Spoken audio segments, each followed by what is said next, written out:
আমরা একটু ঝালকাঠিতে যাব, যেখানে ওসমান হাদির বাড়ি। সেখানেও বিক্ষোভ চলছে বলে আমরা জানতে পেরেছি। ঝালকাঠি থেকে আমাদের সহকর্মী রতন আচার্য তিনি যুক্ত হচ্ছেন। আমরা একটু তার কাছ থেকে জানার চেষ্টা করব ওসমান হাদির গ্রামের বাড়িতে আমরা শুনেছি যে সেখানে বিক্ষোভ হচ্ছে এবং মানুষ কিছুটা বিক্ষুব্ধ সংক্ষুব্ধ। সেখানকার সবশেষ খবরাখবর যদি একটু জানান। বিজলি কেবলসের স্কিন কোটেড ইনসুলেশন আগুন প্রতিরোধী। বিজলি কেবলস, নিরাপদ আজীবন।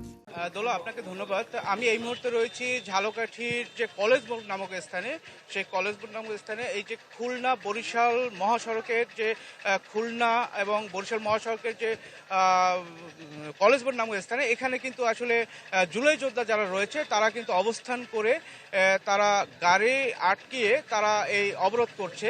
1 ঘন্টা যাবৎ তারা গাড়ি আটকিয়ে এই অবরোধ করার পরে প্রশাসনের ঊর্ধ্বতন কর্মকর্তারা এখানে আসেন এবং তাদের রিকোয়েস্ট করেন এবং তারা কিন্তু এই 2-1 মিনিট আগেই তারা এই অবরোধ ছেড়ে দেয় এবং তারা একটা দাবি করেছে যতদিন পর্যন্ত এই ওসমান হাদির যারা গুলি করেছে তারা গ্রেপ্তার না হবে ততদিন কিন্তু তারা এই আন্দোলন চালিয়ে যাবে এবং আগামীকাল কিন্তু তারা ঝালকাঠিতে হরতাল ডেকেছে। আমি যদি আপনাদের একটু দেখানোর চেষ্টা করি যে এই যে কলেজ মোড় নামক স্থানে, এখানেই কিন্তু আসলে তারা অবরোধ করেছিল, কিন্তু এই কিছুক্ষণ আগেই কিন্তু গাড়ি চলাচল শুরু হয়েছে। এখানে প্রশাসনের লোকজন আছে, প্রশাসনের লোকজনের সহযোগিতায় কিন্তু শুরু হয়েছে। আপনি জানেন যে এই যে হাদি ওনার বাড়ি রয়েছে ঝালকাঠির নলছিটিতে, যে কারণে আসলে এই ঝালকাঠির মানুষ অথবা জুলাই যোদ্ধা যারা রয়েছে তারা কিন্তু আসলে প্রচণ্ড পরিমাণ তাকে ভালোবাসে এবং সেই কারণেই তার যে গুলিবিদ্ধর খবর শোনার সাথে সাথেই কিন্তু তারা এই যে মহাসড়ক তারা অবরোধ করেছিল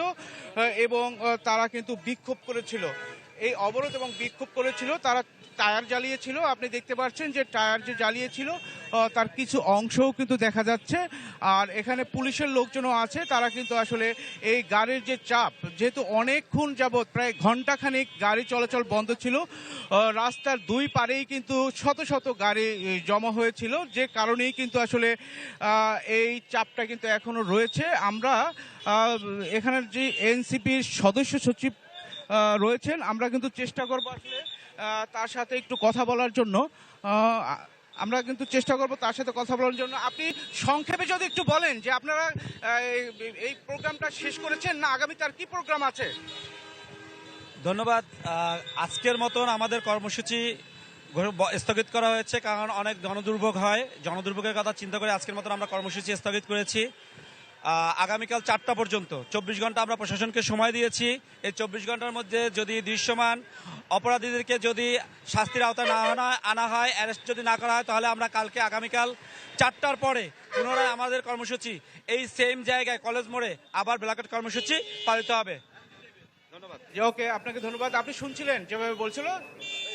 রতন, আপনাকে অসংখ্য ধন্যবাদ।